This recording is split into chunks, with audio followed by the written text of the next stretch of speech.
You know the scene, right? You're in the kitchen, you're all set to make dinner, you grab an onion, and the second your knife hits it, boom, the waterworks start. It happens to literally everyone. But have you ever actually stopped and asked, why? I mean, what is the deal with this one vegetable? Well, today we're going to dive into the fascinating, high-speed chemical warfare that an onion unleashes every single time you slice it. So first things first, don't take it personally. The onion isn't trying to ruin your day. This whole tear-jerking routine is actually a pretty brilliant self-defense mechanism. It's designed to stop little underground critters from taking a bite out of it. The best way to think about it is that every single cell inside an onion is like a microscopic booby trap. It's got all the ingredients for a chemical attack stored in separate little compartments, just waiting for something, like your knife, to break the cell walls and mix them all together. And you can see that separation right here. In one part of the cell, you've got this enzyme called alliinase, and in another part, you've got these sulfur compounds. And as long as that cell wall is intact, they just mind their own business, never touching. But of course, the moment that knife strikes, everything changes. You're not just cutting an onion, you're rupturing millions of these tiny cellular booby traps all at once, which kicks off this incredibly fast chemical chain reaction. And it's not just a simple one-and-done reaction.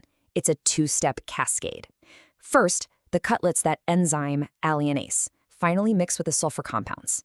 That creates this really unstable chemical called sulfenic acid.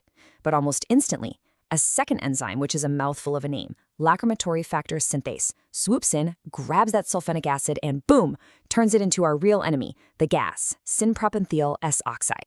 So here's the whole chemical roadmap. You can see the starting compound, you can see where the first enzyme does its job, and then that final step that creates the gas that makes you cry. And the craziest part, this whole thing, from the first cut to gas release, happens in less than 30 seconds. It is wildly efficient. Okay, so the chemical weapon has been created, but how does it actually launch its attack? How does it get from your cutting board all the way up to your eyes so darn fast? You know, you might think it just kind of slowly floats up through the air. But if that was the case, you'd be finished chopping long before you ever felt a thing.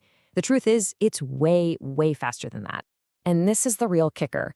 If that gas had to rely on just simple diffusion, just floating around, it would take about 2.5 hours to reach you. The reason it hits you almost instantly is something called convection. Just the normal tiny air currents in your kitchen, the ones caused by you moving and breathing, are enough to pick up that gas and carry it directly into your eye. 1.5 seconds. That is all it takes. The attack is launched and hits its target in the blink of an eye. All right, so the invisible gas has made it to your eye. What is actually happening in that split second of contact that makes your body react so dramatically? Well, when that gas comes into contact with the moisture that's naturally protecting your eyeball, it reacts to form a very mild solution of sulfuric acid. Yep, you heard that right. Sulfuric acid, forming right on the surface of your eye. So naturally, that acid creates an immediate burning feeling. The nerves in your cornea basically hit the panic button, sending an alarm straight to your brain. Your brain then instantly orders your tear ducts, the lacrimal glands, to go into emergency mode, and they start pumping out what are called reflex tears, all with one simple mission: wash that acid away, and fast. Which, of course, brings us to the question everybody wants answered. Now that we know the chemistry, the physics, and the biology, can we actually stop it? It is time to put all those kitchen hacks up against the science. So, one of the biggest debates out there is about chilling the onion. You'll find some sources that claim it's totally useless, or maybe even makes things worse. But then you've got other sources that absolutely swear by it. So, who's right? Well, if we look at the actual science, the thermodynamics and kinetics of it all, we get a really clear answer.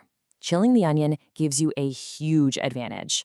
We're talking about a 9-fold reduction in the amount of that irritant that even makes it to your eyes. And here's why it's so effective. It's a 1-2 punch. First, the cold temperature slows down those enzyme reactions, which means less of that tear-jerking gas gets made in the first place. And second, the cold makes the gas that is produced less volatile, so less of it can become airborne and fly up to your eyes. So the main takeaway here is that you absolutely can fight back. Science gives us a clear game plan. Chill your onion for at least a half hour. Use a really sharp knife to do less damage to the cells. Get a fan going to blow the gas away from you.